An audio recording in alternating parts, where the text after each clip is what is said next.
For the thousands in attendance and the millions watching around the world. And for Marvin, who's now a happily married man, this is the Bama Standard. I'm your host, over the hill powerlifter and Bama grad, Justin Riley. With me, as always, is the man, the all SEC linebacker, two-time author, Mr. Marvin Constant.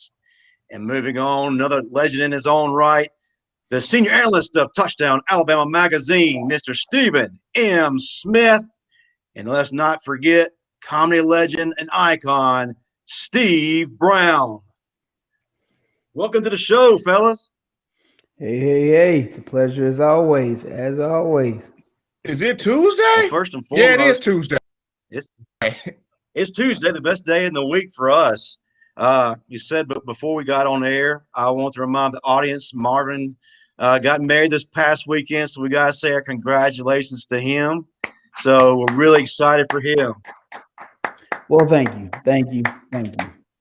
Well, my question is, once she went to sleep, did you watch the playback of the A-Day game?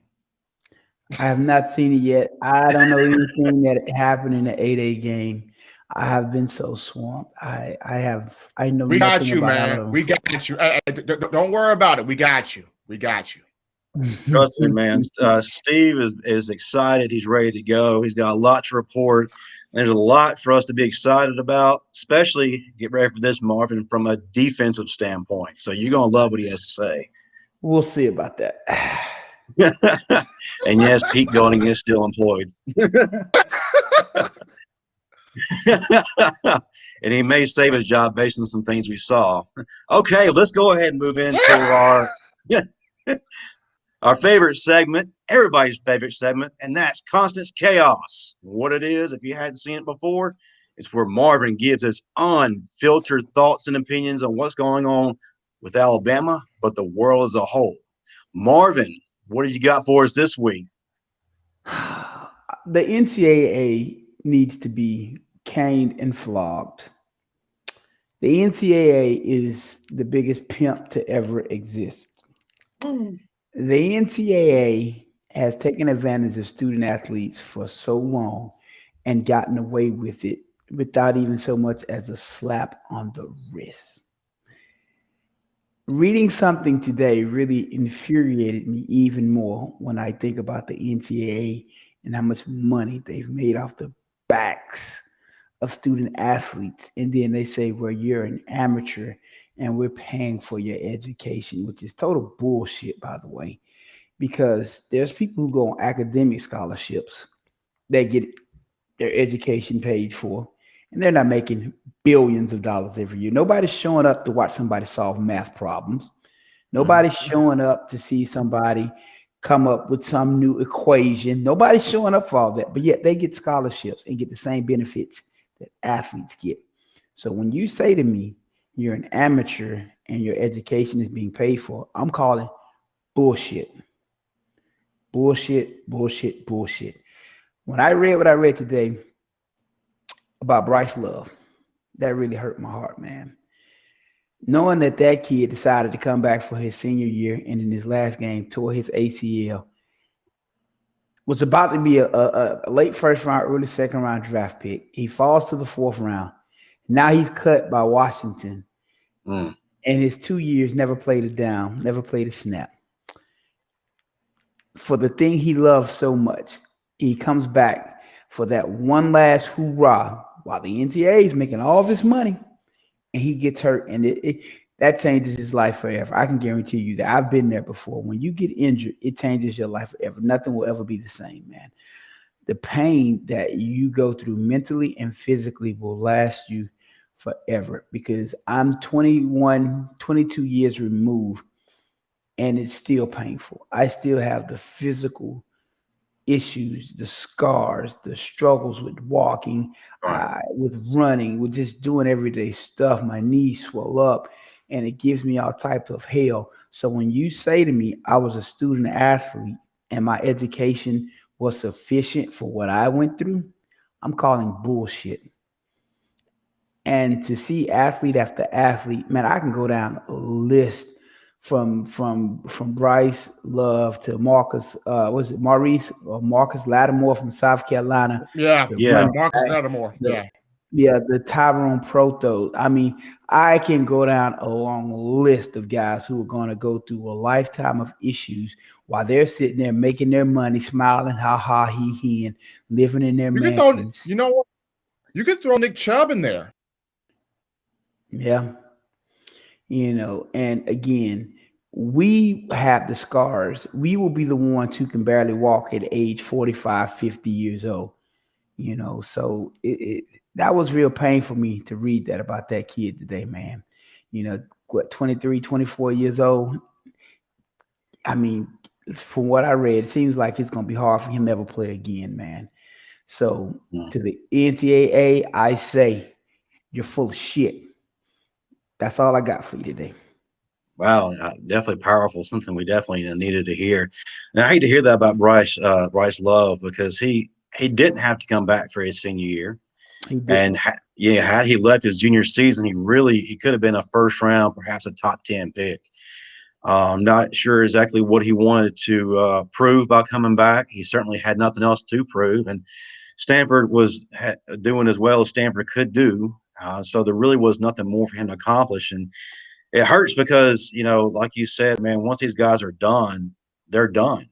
And a lot of these guys, they need help. And they're reaching their hands out for the university that praised them and they promoted them on Saturdays, but then they're nowhere to be found when it comes, to giving back to them. I mean, we talked about guys, after the end of last show, they're struggling right now. Mm-hmm. Guys who are having serious, major issues, and man, they can't do anything. They can't even do the normal things that you and I take for granted. So, yeah, I'm right there with you, man. I understand.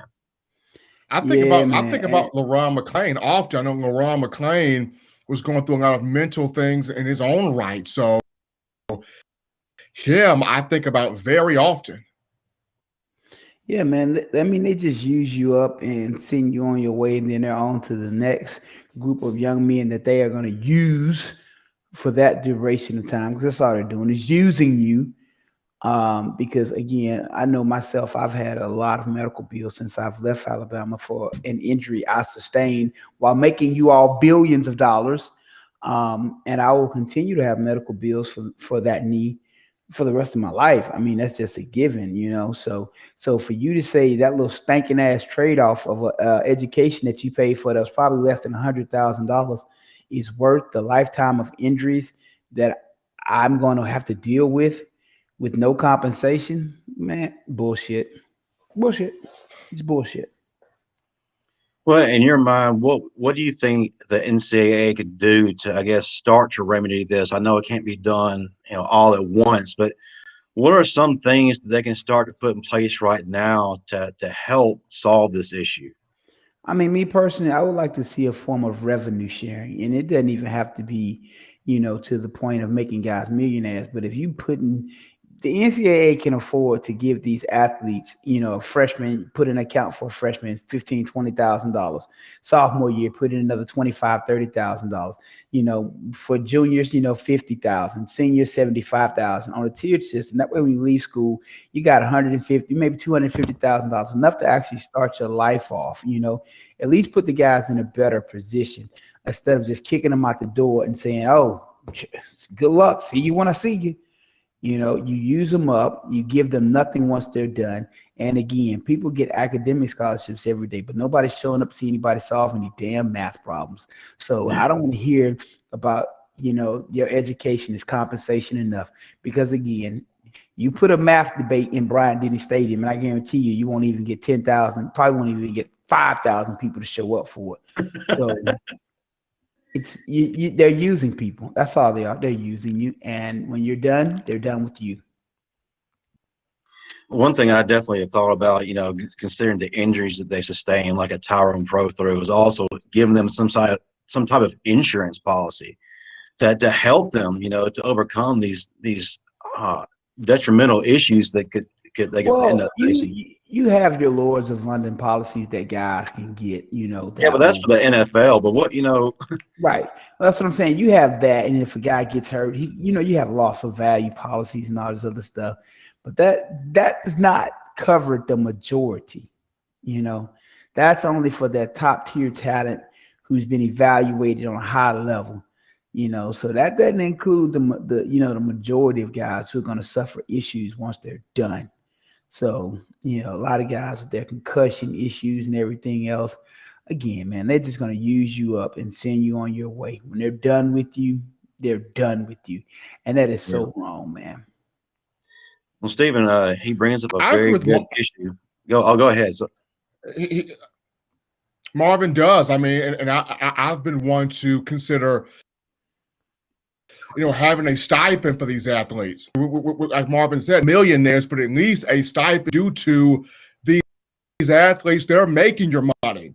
They're not only making your money, but look how much they increase the enrollment of your university. You got kids coming from New York, Mississippi, Kentucky, all across the world. They're not coming to Alabama because of the great engineering program.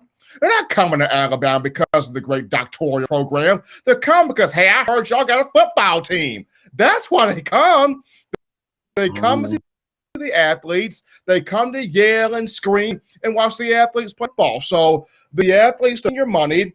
They are improving your enrollment. They are improving the beautification, if that's a word, of your campus. And they are improving the overall health of the state itself. So you have to consider a stipend. You got to look at the real estate market. Since Nick Saban has become the coach in Tuscaloosa, how many high rises have you seen built around Bryant-Denny? How many new apartment complexes? There's people making a killing off college sports. There are people making a killing off of it. But they got to find a better way, man. You can't just throw these guys to the wayside and leave them hanging high and dry once it's all said and done, man. That is terrible. All right. Well, we've got a quote from the audience speaking on this issue from James Knox. Says Jordan Reed's injuries and concussion issues started while he was in college. Sad to say, but Reed and Love's medical care was with Washington football team, whose operations have been iffy for more than a decade.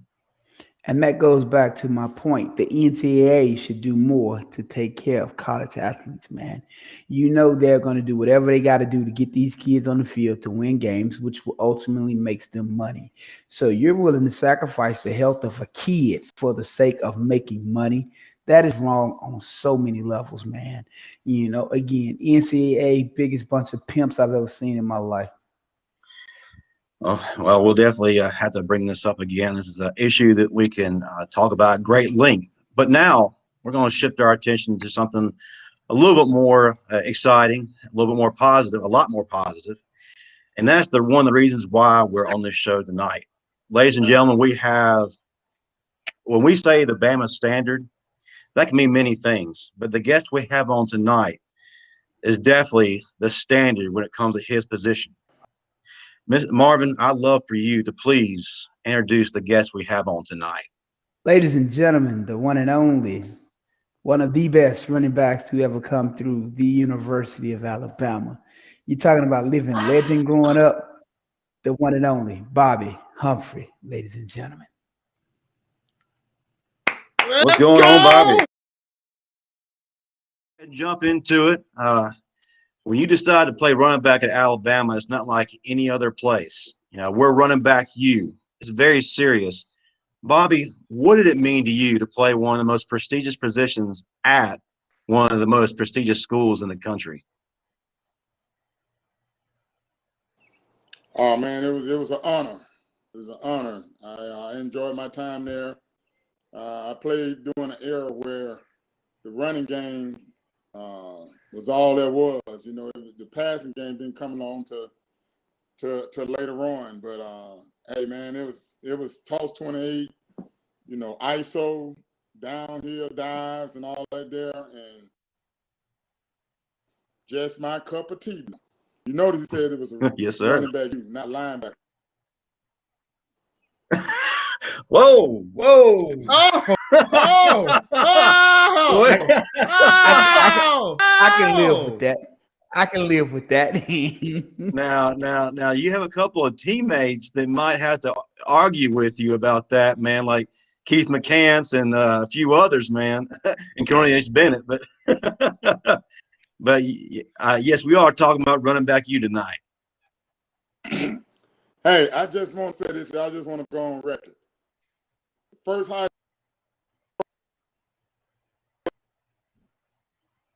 What? Question. You're breaking up. What'd you say?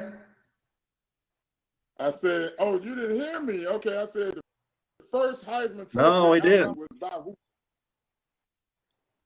A running back. By running back. Well, let's just be clear though. A linebacker has never won the Heisman Trophy anyway, so we don't get no love on the Heisman Trophy. But I will say this: I used to have to hear about Bobby Humphrey growing up all the time. My cousins would always talk about Bobby Humphrey. Bobby Humphrey came to my daddy's church. Bobby Humphrey was at our house. So you probably know my uncle. I don't know if you remember him now. He had a church down in Opelika, Bishop James Johnson. I know Bishop James Johnson very well. That is my uncle. Well. So that is my uncle. Yes. Oh, wow. So my cousins would always talk about Bobby Humphrey at our house. Well, so does he hold a regular prayer service for you, Marvin? Well, Justin. Yes, Marvin.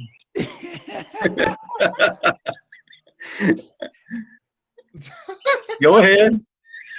I'm not answering that question. We're here for Mr. Humphrey today, okay? Yeah, we Justin? are. As you can tell, Bobby, we're about 90% nonsense and 10% actual sports talk.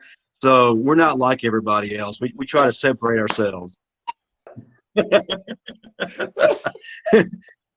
So yeah, it's not like hey, Marvin looks like he got that collection plate. Really? Really, Steve? That's what we're gonna do today? Okay. I mean, Marvin took that 500 out. You know what I'm saying? That collection plate one time. I believe my uncle would have beat me if I'd have done that. Okay. Well, oh. Well, we did notice a new suit, Marvin. So I mean, I just. Well, I got married. I couldn't show up looking any kind of way to my wedding, man. I had to look spectacular. Hold on, Marvin. How was the drone, though? How was the drone at the wedding? It was good, man. You know, we had like 5 different camera people there, so it was cool. I'm waiting to see this video, you know. So it looked like a Hollywood production because when you turned, there was a cameraman shoving something in your face trying to take pictures and videos.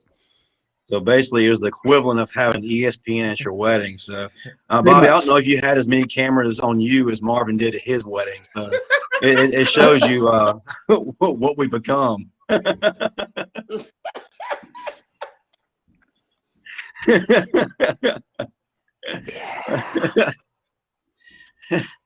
Bobby, before you, we had greats like Major Ogilvy, Johnny Musso, and Tony Nathan, but you were wired a little different.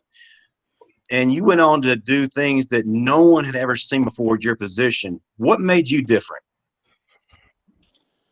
I think what made me different, I think I had a combination of both running ability, catching ability. I was a little bit more of a also can make you miss type of guy, and you know, so I wasn't a straight line runner. I wasn't a hit the hole runner. Sometimes I can bounce, and you know, sometimes I had the I felt like I was always having multiple options one-on-one with somebody where I can either juke you or I can run you over because I was, you know, 6'1", you know, 190 pounds. So I think my size and my strength and speed gave me some more flexibility in doing the things that what they consider all-around blacks back do nowadays. And that was kind of my running style. I used to pattern myself after Marcus Allen. He was kind of like one of my idols. You know, his running style, the way he would glide, the way he would move, the way he would make guys miss. So I think that catered to the style of offense that we were running at Alabama at the time with the toss sweep and getting you out on the perimeter and just allowing you to kind of read the tight end. You know, Howard Cross would get that end, defensive end, and you know, regardless of which way his butt would turn, that's which way I was cutting off. But I got a chance to kind of help him set the block to determine which way I was going to go.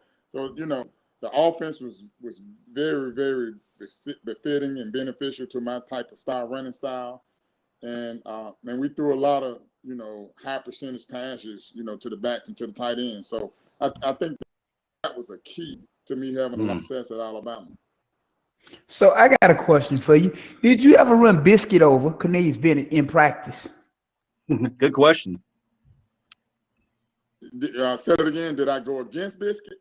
No, did you run him over? Did you run Cornelius Bennett over? Did I run Cornelius over? Is Cornelius on the line, or is he watching, or is he listening? If not, I ran him over a couple of times. That's what's up. I knew it was true, Marvin. I knew. Okay. Okay. True. Okay. We're gonna have to send him. We're gonna have to send him that snippet. Okay, but Bobby, my man, I gotta ask this because one of the greatest joys I had was covering Marlon, and Marlon was probably one of the interesting. Marvin was real interesting corner coming through Alabama, and I remember there was one game in particular where we played Georgia in 2015, and Eddie Jackson is screaming, "Turn your head, and the ball's coming!" And Marlon turns his head, and he gets the pick right there off that play. But just watching him grow to be, you know, where he is in the NFL, how exciting has that been for you? Oh man, that was very exciting. You think all those fans were screaming at him to turn his head? One individual that was sitting stands in the rain, and her name was Bobby Humphrey, his mother, and I think he heard her screaming, "Turn around, turn around!" That's what moms tend to do. I used to hear mine hollering, "Kill him" all the time. Like, Mama, you can't be yelling, "Kill him" in the stands. That ain't politically correct. Definitely not today. Oh, Marvin. She said what, Marvin? She said what? She would be in the stands hollering, "Kill him." And I had to tell her, I'm like, "Mama, I'm going to kill him. You just cheer after I kill him. You don't have to scream, 'Kill him.' I'm going to do that part. You just cheer after I do it, though. Because everybody going to look at you like you crazy while you up there screaming, 'Kill him.'" Look, if these your folks said "Kill him, Marvin," my folks would say, "Stephen, avoid him. Stephen, avoid all tackles. Stephen, get the heck out the way." Yeah, my mama, she knew I wasn't running from nothing. So no, Mom, for real. I'll make the tackle. Here go my folks. Lord, don't let him hit Stephen. Lord, don't let him hit Stephen. Lord, don't let him hit Stephen. Lord, not him. No,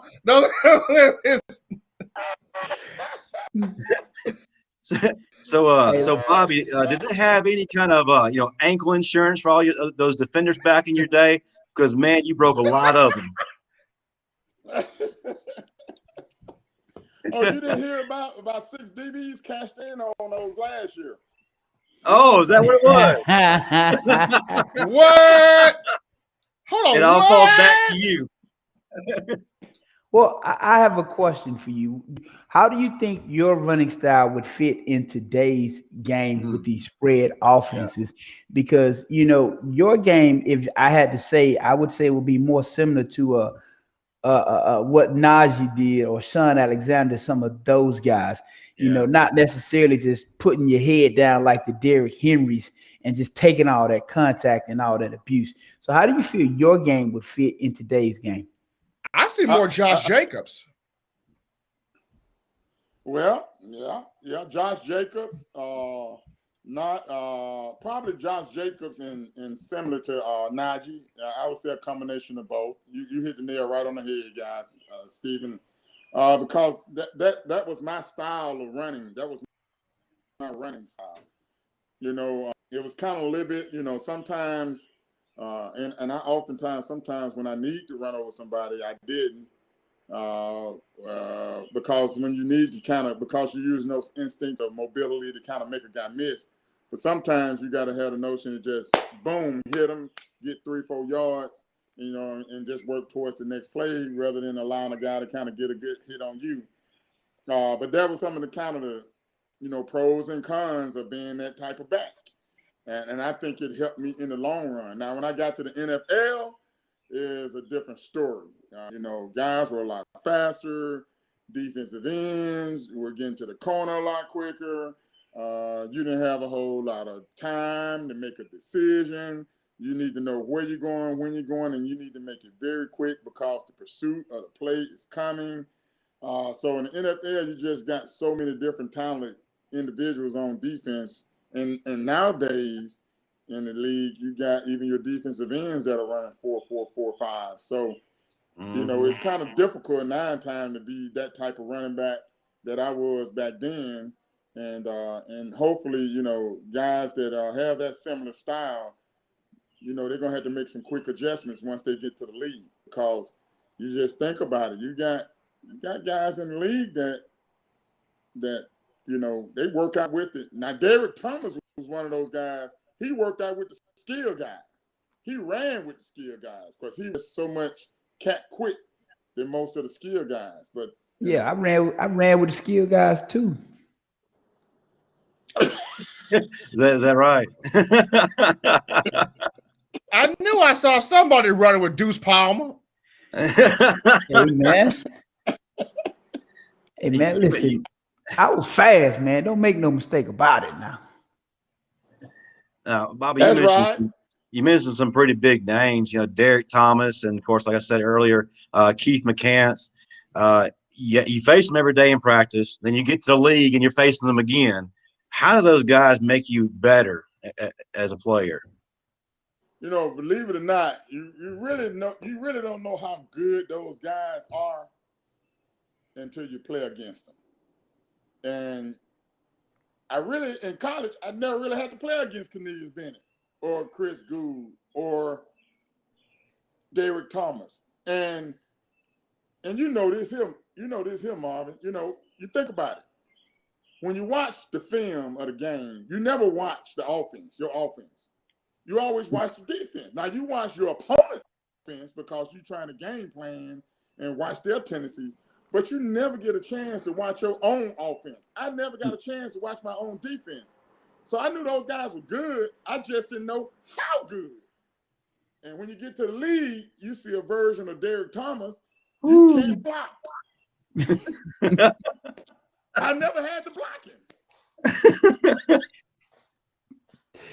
Well, you're fortunate. Dubos made us do a lot of one-on-one, so Sean and them used to catch it on a regular basis. Like, we wouldn't cut them no slack because Dubos made us do one-on-one at least once or twice a week.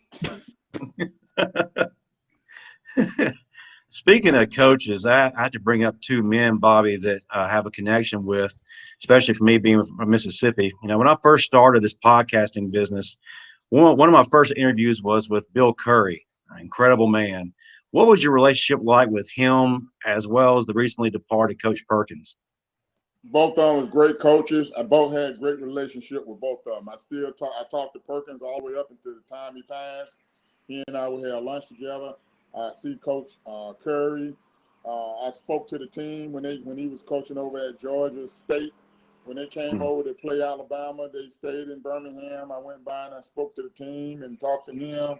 So I had a great relationship with both the head coaches and a lot of assistant coaches. Bobby Wallace and I, who recruited me when he was at Auburn as a defensive back coach before he went to Mississippi State to be the defense coordinator.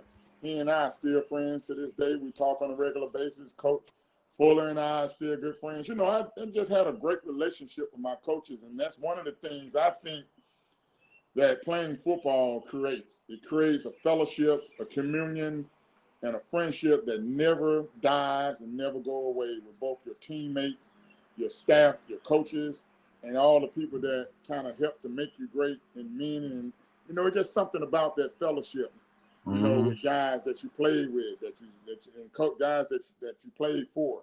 And it's more than in college than it is in pro. Bama Nation, hey, man, let's enjoy Coach Saban while he's here, because at some point in time, and let's just be honest, at some point in time, he's going to have to walk away, you know, and I know it's going to be, I hope it's in the next 20 years, but in the next 20 years, we're going to be looking for another coach. So I don't know how long coach, and it's going to be tough coming in and replacing him. Well, let me ask you something. There's a trend that I've noticed for the past few years in college football. Back when I played and you played, the majority of the coaches that you had played at a high level, at least college. You know, some played in the NFL. You know, I was coached by Jeff Rousey. So, you know, you saw coaches that actually played the game for real. Now you have a lot of these coaches that never really played the game. Do you think that that's impacting the game, having all these coaches out there now that never really played the game? Well, that was some. I think it's based on the individual, because there are some coaches that have never played that end up being really good coaches. Then there are some that don't coach the game, that don't have a clue. So I think it's the individual, how hard they work, how they want to get in there, understand. You know, coaches is not just about X and O's. It's about understanding the player. Mm-hmm. And I'm going to tell you somebody who do that better than anybody is Coach Saban. He understands the player. Yeah. You know, he understands, you know, he knows what it takes to motivate them. He knows what it takes to support them. He knows their thought process. He knows when they're down, when they up. You notice how Coach Saban coaches now, especially in tough ball games. In tough ball games and stuff like that, I never see him really just get down on the player, because he knows it's a tough ball game. No players out there trying to get deep. Nobody players out there is trying to drop a pass. No players out there trying to throw an interception. No players out there trying to miss a kick. Hold on now, Bobby. Hold on now. Don't tell me you ain't seen Nick on the sideline doing this. Not to mention those youth football camps that you helped him with. Oh, I would never work his youth football camps again. That is torture, man. Them kids, man, no, that is suicide. I will not, no. I promise you, I've seen Nick break a couple of headsets now, Bobby. I've seen Nick break some headsets. Hold on. Bobby, what you say about his camps now? I said, they grinding like that at the camps? You never been to his football camps? No, I have not. Man, if you got grandkids, don't send them down there. They will not like you no more. He run those camps just like he run his two-a-days with his team. Bobby, listen to me. You know Gerald Dixon. Ask Gerald Dixon. Gerald Dixon, he'll validate this whole story.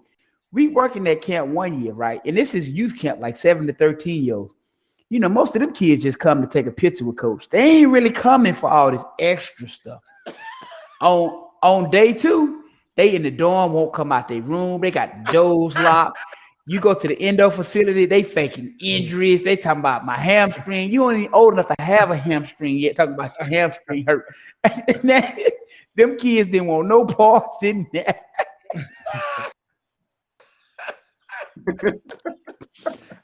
I'm telling you, and look, he out there cussing at them kids just like he cussing at the team. And then the camp director want to call us all up, talking about don't be cussing at the kids. Man, you know who was cussing at them kids. That was Nick over there cussing them kids out. But you won't say that to him. So you come over here to us talking about it. I tell you, it's brutal.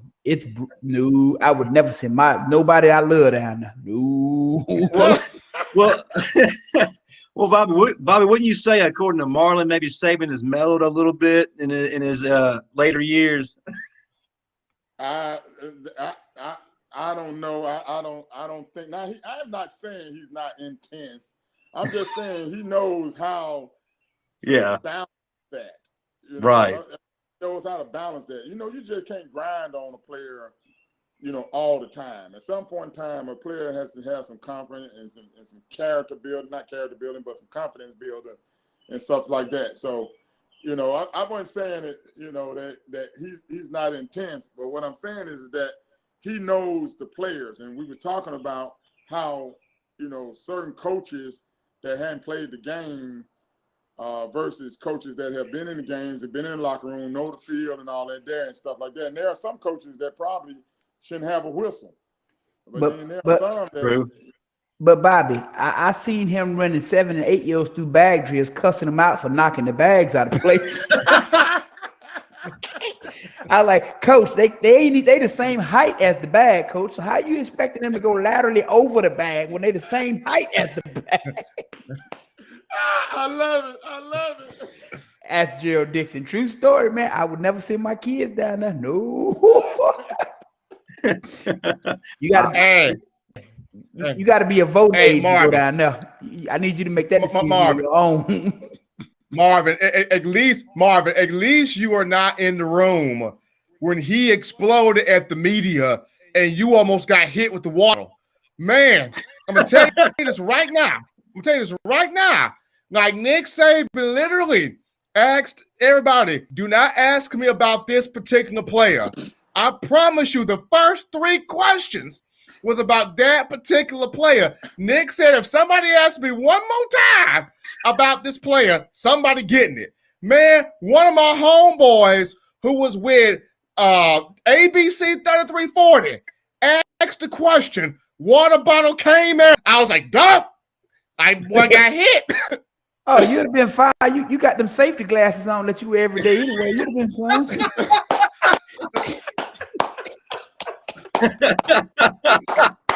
All right, Marvin. All right. You look like you finna go to somebody's construction site, man. You'd have been all right, I'm done. I'll leave you alone. That's all right, man. Oh, man. Well, Bobby, getting it back to you, man. Of course, you have many accolades, but on Halloween night, 1987, against Mississippi State, you achieved probably one of the best accolades of your career. You passed Johnny Musso as the all-time leading rusher. What did that mean to you? Man, that meant a whole lot. And I think the very special moment was when he came into the locker room to present me with the game ball. And, oh, wow. That was pretty special because Johnny Musso, the Italian stallion, he was the best that had come through there at that time, and he held that record for quite some number of years. And you know, a couple things happened. You know, the line played well. We won the game there in the wee hours of the game, and last minute touchdown, and it was a conference game. And the other thing is that, you know, having the first opportunity, that was my first time ever meeting Johnny Musso, was that night in the locker room. That was pretty special. That is pretty incredible. I do have to ask, but just because it's probably one of the most recognized moments in college football history. I know you've talked about it 1,000 times, but from your perspective, can you give us a recap of your famous game against Penn State? A recap. Talking about the 94-yard run. Man, all of it, man. You destroyed them. I think you broke their will. Yeah. It wasn't quite 94 yards, but I always add, as I get older, I get a little bit more forgetful. I think it was about 74 yards, though. Well, I'm curious. You ever get in the trash talking battle with Bo Jackson? I have never got in a trash battle talking with Bo Jackson, and I know I would not win that battle. I don't know, man. He talked probably more trash than anybody that I know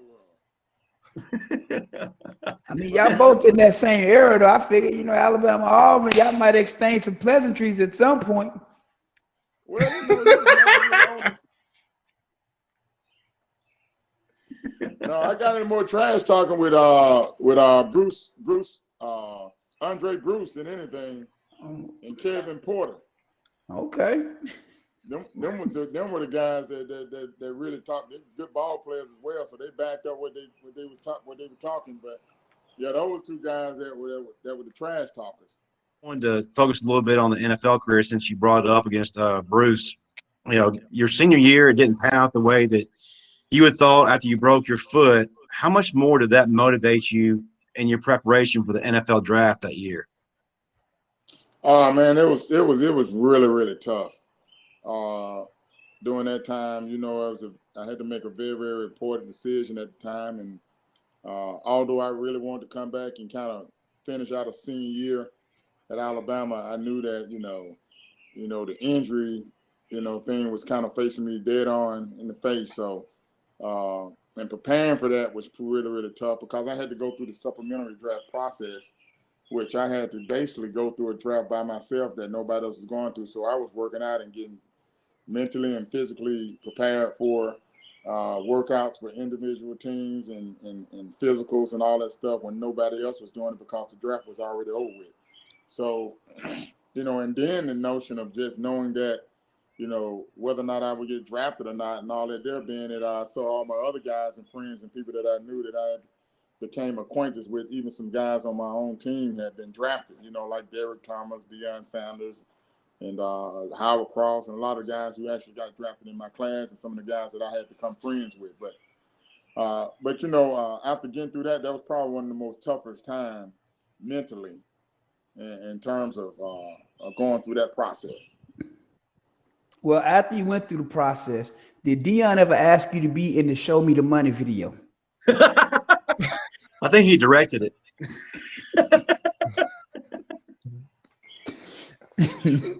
I'm in the uncut version that not being seen. I believe it. Yeah. Oh, prime time.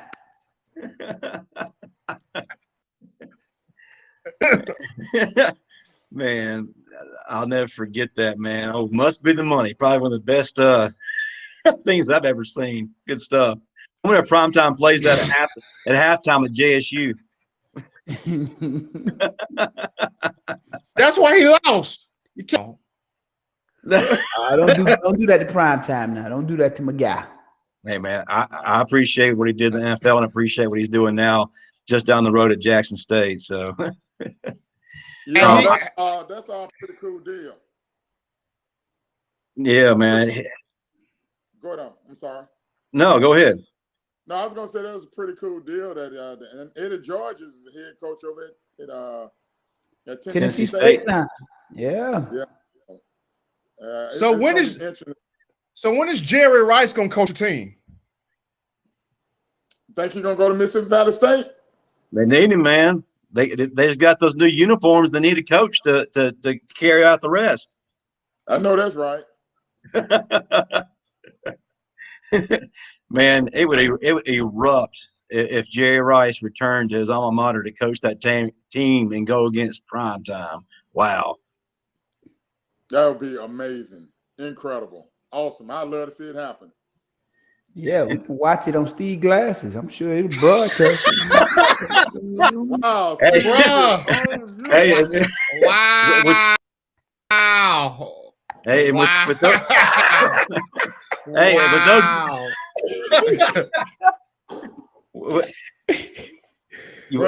with those glasses, we get HD. So,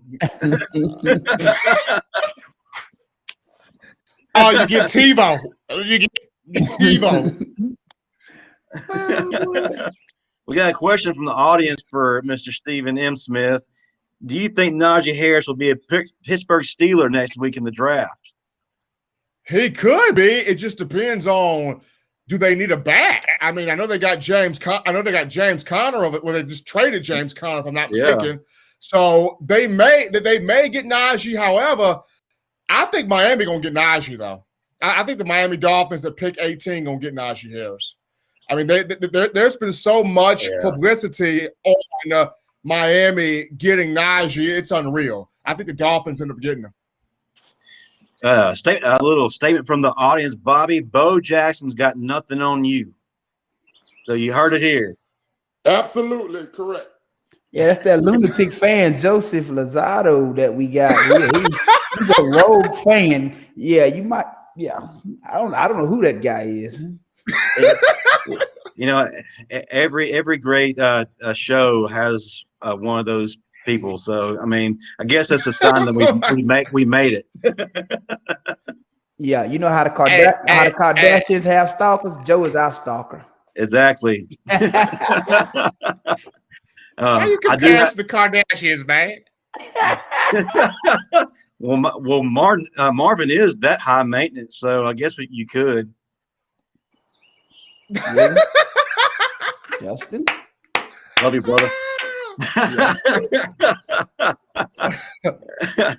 I do have to bring this up. In 1999, Bobby, you were honored alongside Tony Nathan, Major Ogilvy, Johnny Musso, that we mentioned earlier, and Sean Alexander for the title of greatest running back of all time at the Bear Bryant Museum. I actually met you that night because I was doing work study with them my first year at Bama. What did being named to that group mean to you? Oh man, it mean everything. That just it puts you push you among the best, man. So I was really excited about that. You know, it's something really special. So yes, enjoy every moment of that. Be a part of a group like that. That's big. Go ahead, Stephen. My final thought to you, Bobby, was just, how tough was Marlon's recruitment? Because I know coming out of Hoover High School, he had a bunch of schools at him. So how tough was Marlon's recruitment? Probably for Marlon, it wasn't tough at all. For his dad, it was real tough. Yeah. I had to sit back and kind of allow him to make his own decision without telling him and convincing him and persuading him to sign with Alabama. Absolutely. And that's where obviously, I felt like Alabama was a good school, is a good school, and being that I was a former player there, and had a great career there, it'd have been easy if I had went somewhere else and was telling him about Alabama. Being I went to Alabama and telling him to go there, that's kind of a little bit more difficult. And just not telling him, hey, these other schools, they all good and granted, but, Alabama's the place you want to go if you were trying to get to where you were going to get to without saying that, without being a little biased, if you know what I mean. So that was the tough part about it. But going through the process was just smooth as silk, in terms of and things that we talked about and what to ask and what to look for and how to, kind of size up one program versus the other program. But I tell you, the process was enjoyable, no doubt at all. And I think every parent, every athlete should enjoy this once time in a lifetime process. You don't get it that often. You don't get it. You don't get a redo. So if you schedule to take 3, 4, 5 visits, take them. Enjoy them. Don't be pressured, uptight. And overthink it. Find the place you love, and if you love that place, you'll be willing to get up and go through all the hard work and hard times and efforts that you're gonna have to go through to be successful on and off the field. all right. Now, my Bobby, I need a favor. Can you do me a favor? What's that? Tell Marlon we need him on here next Tuesday. I want Marlon on here next Tuesday. You want Marlon on the show next Tuesday? Yes. We have another legend in his position that'll be here as well. So to put those two together, epic. Before I move on to our next segment, to piggyback off of talking about Marlon, Bobby, one of the greatest things I've seen was when Marlon honored you after signing his big contract. Truly one of the best moments in sports when I see things like that. Can you describe what that was like for you? Oh man, that was unbelievable. You as a parent, you always want to make sure you're doing the right things, you're saying the right things, you represent yourself the right way, and you're giving the right advice. And sometimes, a lot of times I used to think children don't listen, they're not hearing what I'm saying. But I'll tell every parent, you just keep on telling your children, your kids, the right things to do, and being straight up honest with them. They're not gonna like it, but later in life they'll understand it, and I really think they'll appreciate it more. And I was just shocked that Marlon remembered some of the things that I told him, and most importantly, he actually executed some of the things that I told him. And some of the things he didn't understand, but he still did anyway because I told him to do them, and he understood it at a later date. Because I told him how focused he needed to be and what he needed to do and stick to his plan, not rush it, and all the other things. And typically, you line things up when you discipline and you're trying to show people examples and give them information. There are a lot of don'ts in there rather than there are do's. It's don't do this, don't do that. And there are not very many do's in there, what you can do. So some of the things you don't understand as a young person, but if you just listen to your parents, they wouldn't steer you wrong. Your parents got your best interest in heart. And I think Marlon kind of shared that with us during his his interview when he signed his contract. And my wife and I was the recipient of him being successful in a variety of ways. But Bobby, how you let him pick that linebacker number though? Ain't nothing cool in the secondary about wearing number 44. Well, Marvin, it must be cool because he became these are linebacker numbers. It must be cool, Marvin, because he became an all-pro wearing that number. Hey man, we ain't talking to you right now. Talking to Mr. Humphrey. Marvin, I can mute you. I can mute you at any moment. At any moment. Mom, you don't realize that was my first number in high school and my last number in the pros. I mean, but you were playing running back. I had to say the same thing to Langham. Like Langham, you were number 43. There was nothing cool about that numbers playing defense. Hey, but Marvin, think about it this here way. Marlon get more attention with that number than he did with 29. That is true. That is true. Because the cool thing is that you know who made the pick, or you know who made the breakup, you know who made the tackles. The bad thing about it, you know who missed the tackle, and you know who got the interception. Yeah, that 44 stick out like a sore thumb back there in the secondary, But I know you're extremely proud of him. He's doing some great things in Baltimore, and he run that whole team. Yes, sir. Yeah, Ravens flock, baby. I know you're extremely proud of him. So, all right. Before we close out the show, we have to move on to one of our most popular segments. That's featuring here our own Mr. Stephen M. Smith, and he's going to give us a recap about the 8A game. He's excited. I'm excited because of what we're able to see. So, Stephen M. Smith, I am turning the show over to you. Go ahead, brother. You got your inhaler, man, because I can tell you're excited already. You're going to need a puff or two. You're ready. Like, those glasses are fogged up. He has something good to talk about. Bro, chill, man. Golly. Anyway, this is for Marvin because he wasn't able to catch the 8A game. But for me, I felt like it was a very evenly contested game, and I kind of saw this going in. Bryce Young at quarterback saw some magical things out of him.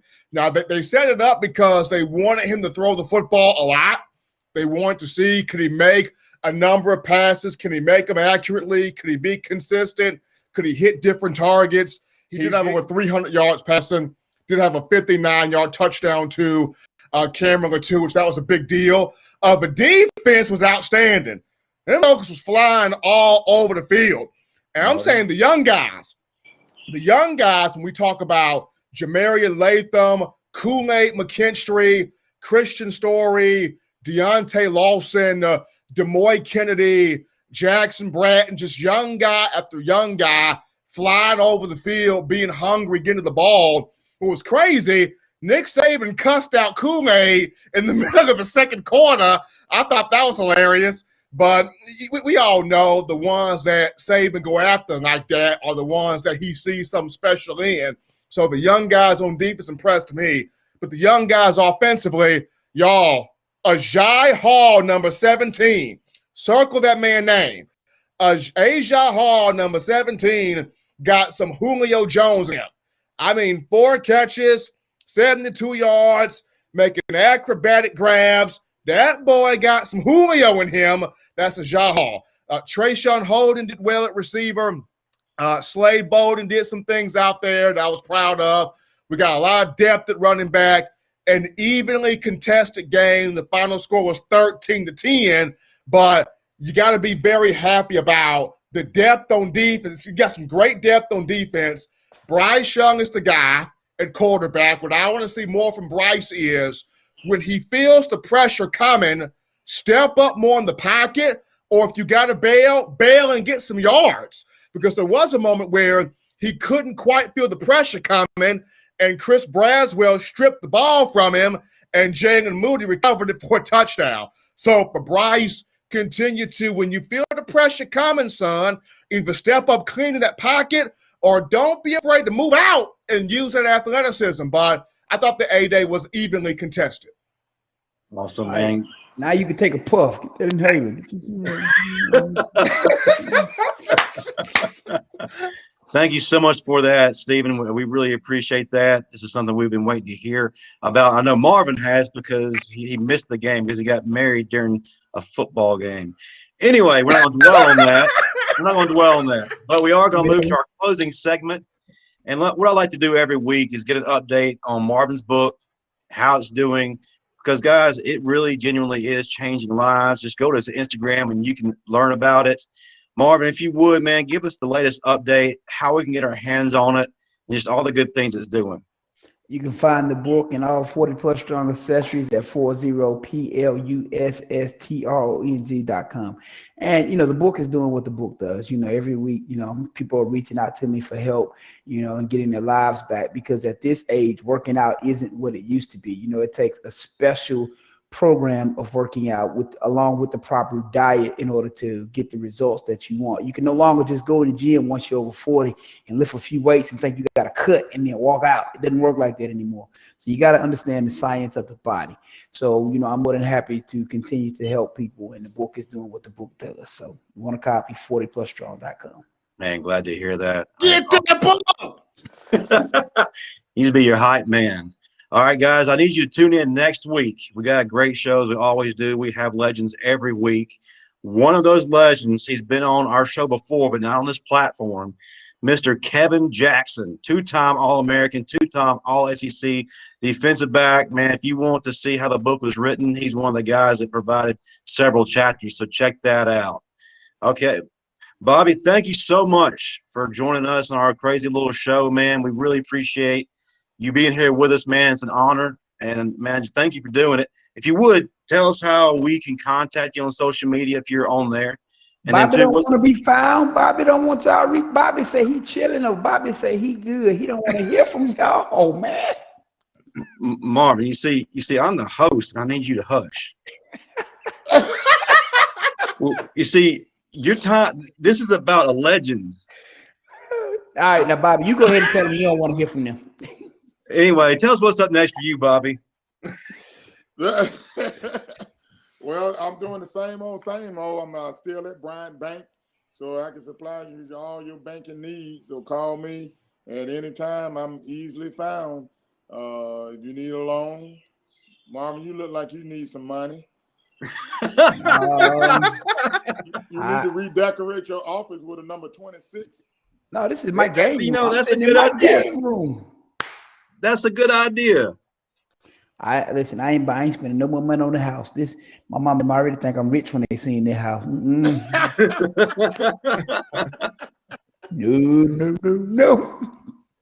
But no, other than that, man, I'm still good. I don't have any social media contact stuff because I'm not on social media. But see, I told y'all. I'm still from the old school though. I'm like, I use a phone just for 2 things, and I know y'all gonna laugh at me for texting, and phone calls, and emails. Look, If you want to find Bobby, you're gonna have to find him on the golf course or somewhere fishing, and he ain't telling you where he going for either one of them two.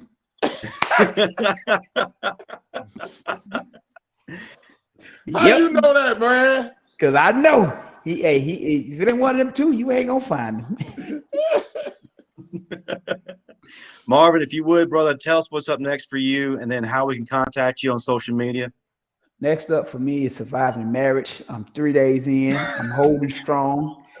We 3 days in, baby. We 3 days. But we're gonna make it a week though. Nah, but you can find me on Instagram at Constant45. That's the best way to get me. Facebook Marvin Constant. And I'm here with y'all. That's what's up next Tuesday. Because we're gonna get Marlon on here with us too. Right, Bobby?